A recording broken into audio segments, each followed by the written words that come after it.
Merci une fois de plus à Roland Elie et Synthèse Nationale de m'accorder la parole.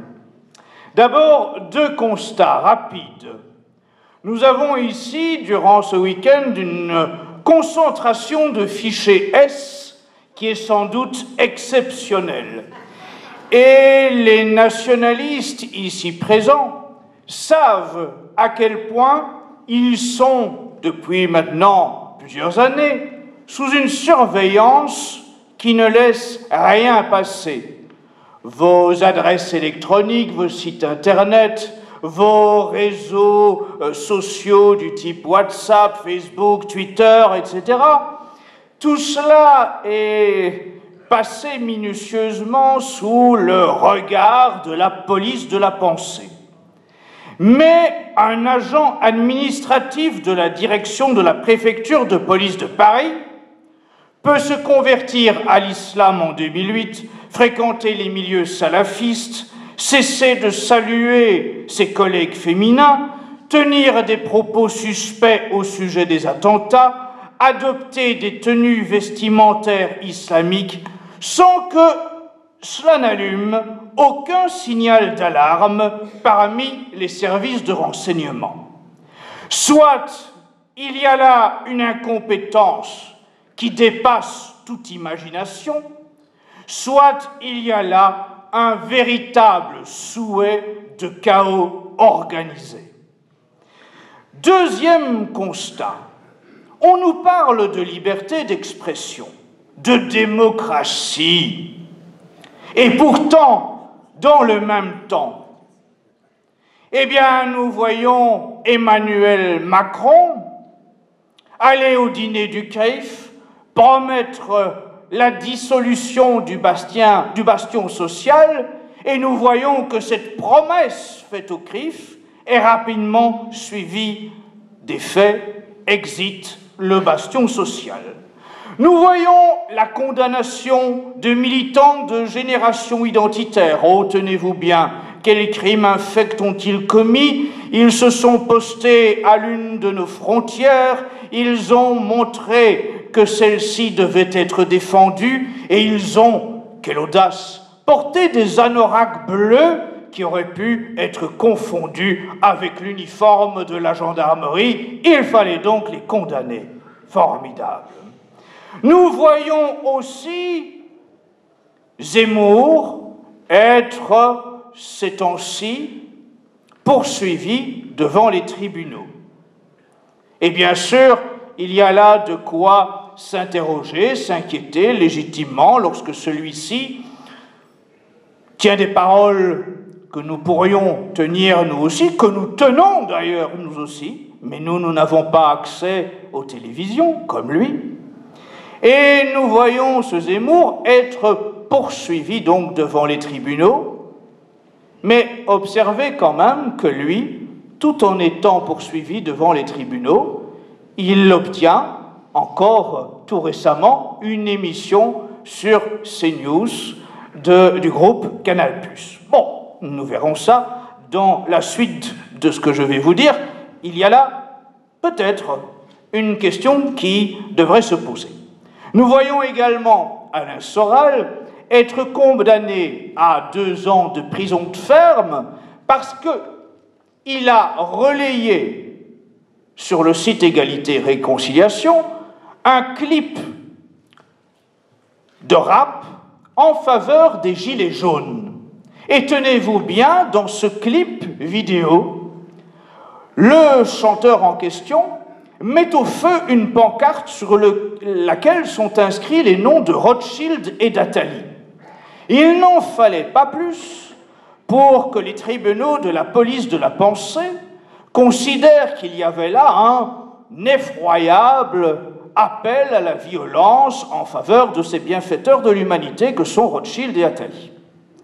Par contre, lorsque un rappeur d'origine africaine diffuse un clip dans lequel il appelle explicitement à tuer les Blancs, à tuer les bébés blancs, là, on considère que c'est la liberté artistique, qu'il n'y a pas matière à poursuite, à condamnation. C'est quand même curieux, tout cela. Alors, au-delà de ces deux constats, on nous dira pourtant que nous avons de bonnes raisons de nous réjouir. Il y a eu la convention de la droite avec Marion Maréchal, désormais qui ne s'appelait plus Le Pen, et Éric Zemmour. Convention de la droite nationale française, peut-on demander? J'ai plutôt eu l'impression que c'était la section française du Likoud qui se réunissait ce jour-là. Jugez quand même Zemmour, Golnadel, Rioufol, Elisabeth Lévy, et même Raphaël Enthoven pour se faire flageller. Ah, un peu de masochisme au sein de la convention de droite, quoi de meilleur, n'est-ce pas? Et pour encore nous montrer à quel point on nous prend vraiment pour des idiots, on ajoute à ça le chant communiste Bella Ciao en ouverture de la convention de la droite, et on termine par une Marseillaise officiellement entonnée en l'honneur de Jacques Chirac. Alors c'est cela, la convention de la droite, qui devrait nous aider à désormais envisager l'avenir de façon radieuse. Permettez-moi d'en douter. On nous dit aussi que nous devrions nous réjouir parce qu'il y a eu une mobilisation massive de la Manif pour tous le 6 octobre. Oui, mais quand même, soyons sérieux, une mobilisation qui s'est faite à partir de symboles et de sémantiques républicaines et maçonniques. Liberté, égalité, paternité, les bonnets phrygiens sur les affiches. Sur place, le jour même, l'adoption de codes de couleurs de la gauche, les drapeaux rouges et verts uniquement. Le bannissement de tout ce qui est emblème catholique, parce que tenez-vous bien, au cours de cette manifestation qui, de toute évidence, était blanche et catholique, il fallait remercier au micro les représentants de toutes les religions. Et curieusement, eh bien, les rabbins et les imams étaient particulièrement bien dissimulés sur ce jour-là, mais on les a quand même remerciés au micro. Alors, cette droite molle, bourgeoise-là, cette droite qui vote Macron, qui manifeste ensuite, trop tard, quand la loi est déjà votée à l'Assemblée nationale, qui donc manifeste contre un projet de loi déposé à la demande de Macron, mais qui ensuite a toujours l'intention de continuer à voter Macron. Ben, permettez-moi de dire que cette droite-là, elle mérite un grand coup de pied au derrière et qu'il faudrait lui injecter une fameuse dose de testostérone pour qu'elle envisage l'avenir correctement.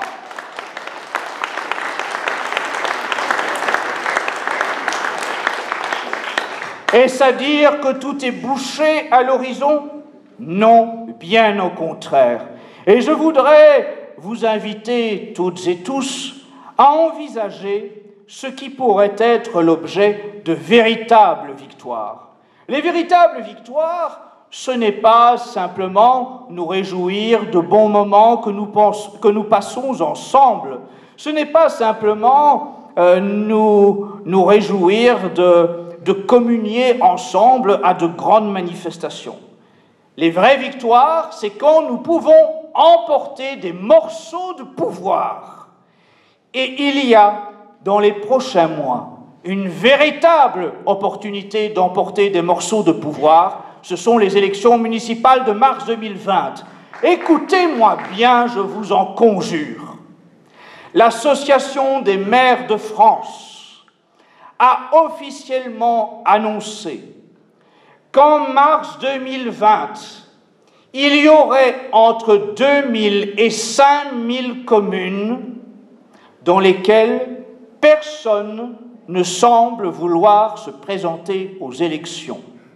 Des communes qui n'intéressent pas les grands partis, parce que ce ne sont pas des postes rémunérateurs, ce sont des petites communes. Des postes qui n'obtiennent pas d'intérêt local parce que la fonction est ingrate. Mais des postes qui sont donc à notre portée, si nous le voulons.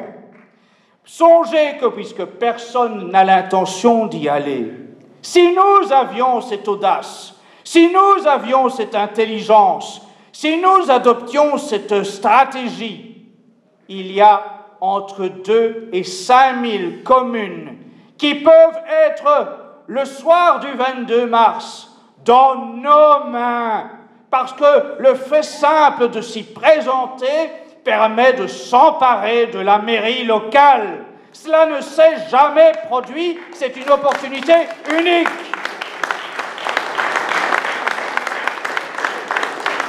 Et l'histoire ne repassera pas les plats, parce que si nous ne saisissons pas cette opportunité, ces communes seront fusionnées. C'est maintenant ou jamais. Alors songez bien, malgré tout ce qu'on vous dit sur les communautés de communes, sur le fait que les communes sont de plus en plus dépourvues de leur pouvoir naturel, il n'empêche qu'il y a là un véritable pouvoir local qui est à notre portée. C'est la question de la sécurité, de l'organisation de la police municipale, c'est le contenu des bibliothèques municipales, c'est la façon dont nous gérons les budgets culturels. Allons-nous offrir des subsides, des subventions aux rappeurs, aux taggeurs, ou allons-nous servir le bien, le beau, nos traditions, nos coutumes? Allons-nous laisser les banques supprimer l'argent liquide comme ils l'annoncent, alors que justement s'emparer des communes, c'est avoir le pouvoir de lancer des monnaies locales. C'est un élément essentiel d'une reprise en main des commandes. Alors, mes chers amis, je lance un appel à toutes les ligues, les dissidents, les nationalistes, les identitaires, les patriotes, à tous les Français de bon sens. Saisissez-vous de cette opportunité. Organisons-nous avec intelligence et coordination. Nous devons, avant le 31 décembre de cette année, nous organiser territorialement de façon à ce qu'au soir du 22 mars, nous puissions ensemble nous féliciter de disposer désormais de maires de nos convictions, pour que ces communes soient des laboratoires qui servent d'exemple à travers toute la France de ce que nous pourrions faire si nous avions un véritable pouvoir. Nous avons eu samedi midi un déjeuner entre Richard Roudier de la Ligue du Sud, de la Ligue du Midi, pardon, excusez-moi pour ce lapsus, et Vincent Vauclin de la dissidence française. Bien sûr, c'est un secret pour personne que nous ne sommes pas nécessairement de la même sensibilité, c'est un euphémisme. Mais l'objectif n'est pas de nous unir en nous fondant, en nous confondant. L'objectif, c'est, compte tenu qu'aucune des forces ici présentes n'est en mesure, bien sûr, d'occuper seule ces 2 à 5 000 communes qui sont à notre portée, l'objectif, c'est d'appeler tous ceux qui sont représentés ici et tous ceux qui entendront ce message à se saisir de cette opportunité, à additionner nos forces. Il y a là une victoire essentielle à notre portée. Je vous souhaite à toutes et à tous que le 22 mars au soir, nous n'ayons pas encore à nous plaindre d'avoir raté une opportunité qui se présentait à nous. Merci.